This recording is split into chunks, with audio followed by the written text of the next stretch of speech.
going to bless the fruits. Nick and Dave, floor is yours. I need your cheat sheet there. Oh, you got it. Beautiful. Beautiful. Whatever you needed. I needed it. Okay. Name of the Father, and the Son, and the Holy Spirit. Before I get into the meat of what St. Paul had to say, because what I'm going to talk about is his letter. The background. Sometimes we don't always know what the details were, why some of these letters were written, but in this case we have a pretty good idea. Now, long before there were chapters and verses and stuff, it was just a letter. Today we kind of know that, okay, from here to here was about this, from here to here was about something else. The part I'm concerned with is the first part of his letter, which is the first 4 chapters. In this particular case, the third. Because there were problems. We might think that we have problems in the church today. Like, this person said this, or this person did that. Any number of things you could think of that cause friction between people. They had it in spades. They managed to be able to cause enough of a stir that somebody wrote to Paul and said, hey, there's a problem, and here's what's going on. And Paul wrote back and said, hey, knock it off, is essentially what he said. But he went further. And so let me go through the text of what he said, and then we'll dig into it a little bit more. Brethren, for we are God's fellow workers. You are God's field, and you are God's building. According to the grace God, which was given to me as a wise master builder, I have laid the foundation, and another builds on it. But let each one take heed how he builds on it. For no other foundation can anyone lay than that which is laid, which is Jesus Christ. But now if anyone builds on this foundation with gold, silver, precious stones, wood, hay, straw, each one's work will become clear. For the day will declare it, because it will be revealed by fire. And the fire will test each one's works, of what sort it is. If anyone's work was built on what endures, he will receive a reward. If anyone's work is burned, he will suffer loss. But he himself will be saved, yet as though through fire. Do you not know that you are the temple of God, and the Spirit of God dwells in you? If anyone defiles the temple of God, God will destroy him. For the temple of God is holy, which temple you are. So what's God talking about? Or what's Paul actually, through the Spirit, it's God talking about it. But what's he getting at here? He says foundation, building.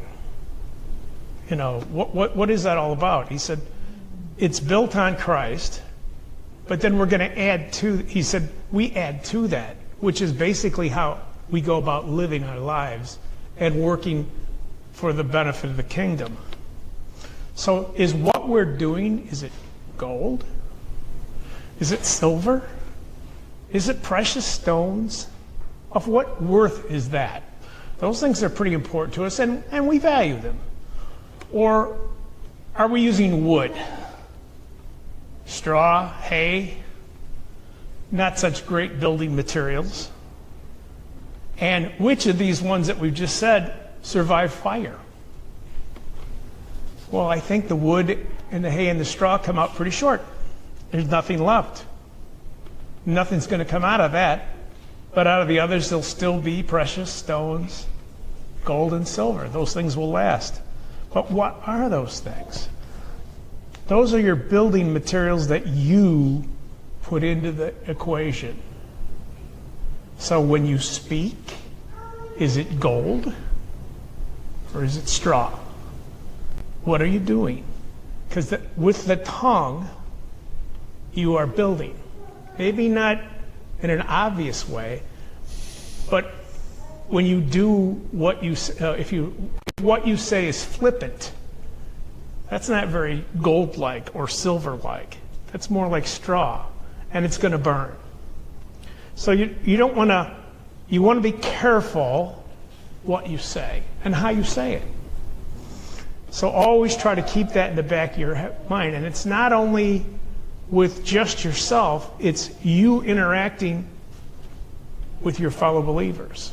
You building them up or pulling them down. You need to be cognizant of thinking about such things when you act. And then again, what's the drawdown on that? Well, it says here that it's going to be tested by fire. Does it burn or does it melt? Or does it remain the same? And it comes out, is it worth anything? Well, obviously, the gold and the silver and the stones are worth something, and that's a reward. But it says also that if what comes out is ash, then it was wood and straw and hay, not of any value. It's things that you probably should have thought twice about before you did.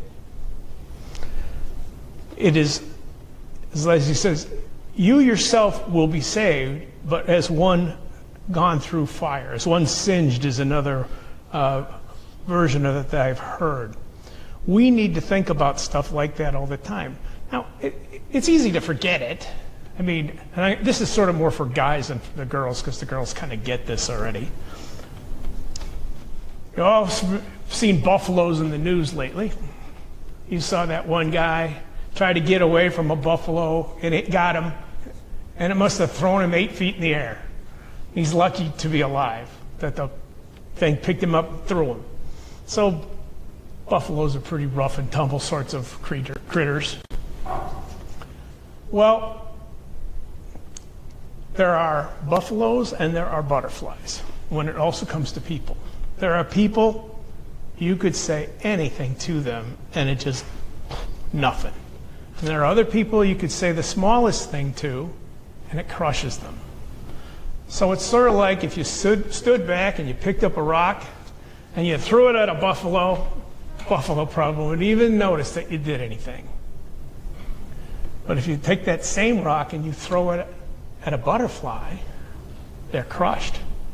So these are things that you need to think about when you're getting ready to put something out there. And I know it's sometimes it just comes out of your mouth and you didn't even think about it, and it's done. Stop. Teach yourself to take a breath and think before you do. And that way you can preserve these things and build with gold, build with silver, build with precious stones to the day that what will be tried again, and you'll come out and there's a reward in it and not, say, an embarrassment. The end of all this comes to one thing, is how do we love each other? And that's really the crux of the whole thing, is when we look at it, we take a look at what God did for us and how he loves us.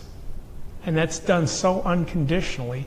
And if you really stop and think about it, unworthily, that we end up saying, God, Lord, have mercy. And it really is a big deal. It's mercy, because we don't really deserve it, but we get it.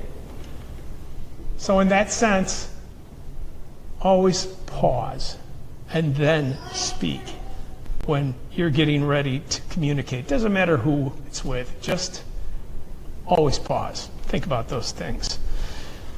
Christ is in our midst. Exactly. Then could you come back?